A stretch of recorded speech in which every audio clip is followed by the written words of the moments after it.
በዛሬው ላይ በስዊድን ስቶክሆልም ታላቅ የተቃውሞ ሰልፍ አካሂደናል።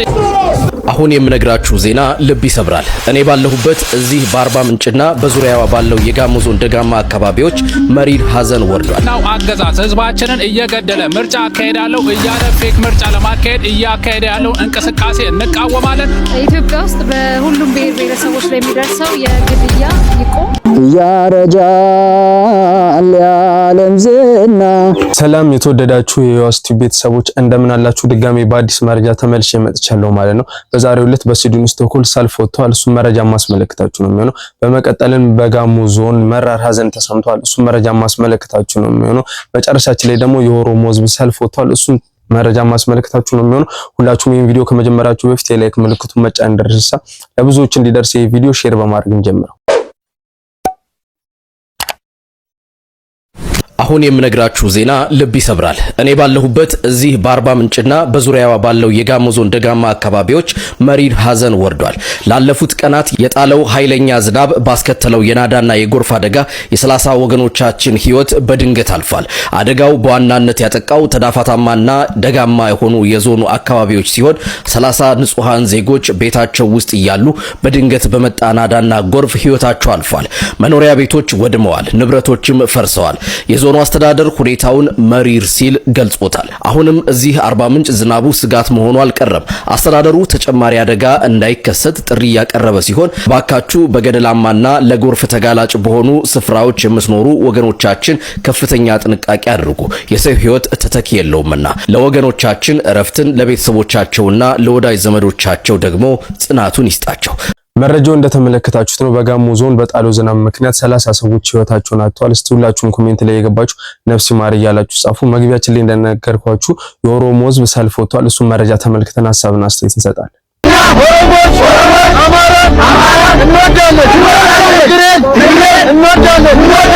በመጨረሻም በኦሮሚያ በአንዳንድ ክልል ከተሞች ወጣቶቹ ታሪክ መስራታቸውን ቀጥለዋል።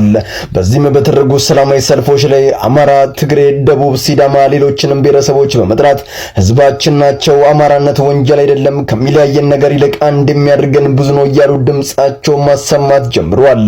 በዚህም ዲቫይድ ኤንድ ኮንከር በሚለው ባረጀና ባፈጀ ስትራቴጂ የሚንቀሳቀሱት ሽመልስ ጭንቅ ውስጥ ገብተዋል። ወጣቶቹ ምናሉ? ባለስልጣናት ውስጥ የሚገቡበት ለምን ጠፋቸው? በዝርዝር እንመለከተዋለን። ዲቫይድ ኤንድ ኮንከር የሚለው የዘመናችን ባለስልጣናት አገዛዝ እየፈራረሰ ይገኛል። በዛሬው ዕለትም በአንዳንድ ኦሮሚያ ክልሎች ወጣቶቹ ግልብጥ ብሎ መውጣት አማራ፣ ትግሬ፣ ደቡብ፣ ሲዳማ፣ ሶማሌ፣ አፋር ሌሎችም ሁሉም ህዝቦቻችን ናቸው። ከዚህ በኋላ ለጥቂቶች የፖለቲካ ጥቅም ሲባል ከወንድምቶቻችን ጋር አንጣላም፣ ፍቅር ያሸንፋል፣ በመጣላት አናተርፍም ሲሉ የኦሮሚያ ባለስልጣናት ሽመልስ አብዲሳን ሳይቀር ያስጨነቀና ያስጠበበ ከፍተኛ ሰላማዊ ሰልፍ ተደርጓል። ይህም በአሁኑ ሰዓት በርካታ ወጣቶችን ያነሳሳ ሲሆን በዚህም ሽመልስ ስለተነቀባቸው የሚገቡበት ጠፍቷቸዋል። አየወዳጄ የዘራከው ልታጭድ አዝመራው ሲደርስ በዘራው ፍሬ ልክ እንዴት ትጨነቃለህ ወይም ትደሰታለህ? ሽመልስ እርሱ የዘሩት ዘር ጥሩ የሆነ ለእርሱ የሚቀርብ ትልቁ ጥያቄ ነው። መረጃው እንደተመለከታችሁት ነው። የኦሮሞ ህዝብ እንዳለ የኦሮሞ ወጣቶች ሰልፍ ወጥተዋልና እያሉም የነበረው አንድኑን ሰላም ይሻለናል፣ ፍቅር ይሻለናል፣ በብሔር አንለያይ ሲሉ እየተናገሩ ነበር። በጣም ደስ የሚል ዜና ነው። በመቀጠል መግቢያችን ላይ እንደነገርኳችሁ በስዊድን ሰልፍ ተካሂዷል። እሱ መረጃ ተከታትለን ምላሽ እንሰጥበታል። በዛሬው ላይ በስዊድን ስቶክሆልም ታላቅ የተቃውሞ ሰልፍ አካሂደናል።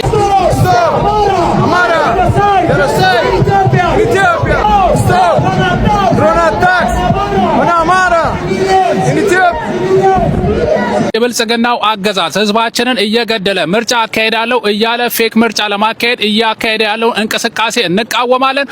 በአማራ ህዝብ ላይ እንደዚሁ በመላ ኢትዮጵያ ውስጥ እየተካሄደ ያለው ግፍና በደል በአጽንኦት እንቃወማለን።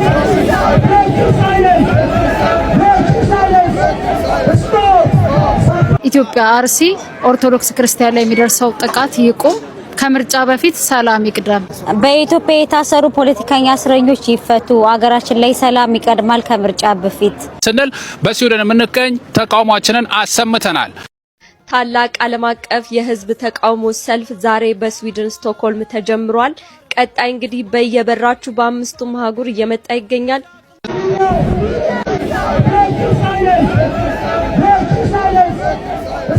በኢትዮጵያ የታሰሩ ፖለቲከኛ እስረኞች ይፈቱ፣ አገራችን ላይ ሰላም ይቀድማል ከምርጫ በፊት። በቀጣይም እንግዲህ በሲያትል ዋሽንግተን ሜይ 19፣ በብራሰልስ ቤልጂየም ሜይ 11፣ በዋሽንግተን ዲሲ ሜይ 14፣ በኦታዋ ሜይ 16፣ በፓሪስ ፍራንስ ሜይ 16፣ በማኒቶባ ሜይ 17፣ በሜልቦርን አውስትራሊያ ሜይ 17፣ በጣሊያን ሜይ 17፣ በኦስሎ ኖርዌይ ሜይ 22፣ በለንደን ዩናይትድ ኪንግደም ሜይ 23 የሚካሄድ ይሆናል። ሁላችሁም የሰው ልጆች ሁሉ የሰው ልጅ መገደል መፈናቀል የሚቆጫችሁ ሁሉ የአብይ አህመድ አገዛዝ ያብቃ የምትሉ በመላው ዓለም የምትኖሩ ኢትዮጵያውያንና የአማራ ወዳጆች የአማራ ትግል ደጋፊዎች ሁሉ በዚህ ሰልፍ እንዳትቀሩ በክብር ተጋብዛችኋል።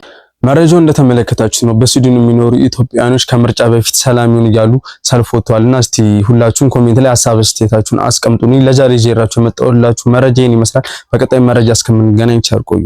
ያረጃል የዓለም ዝና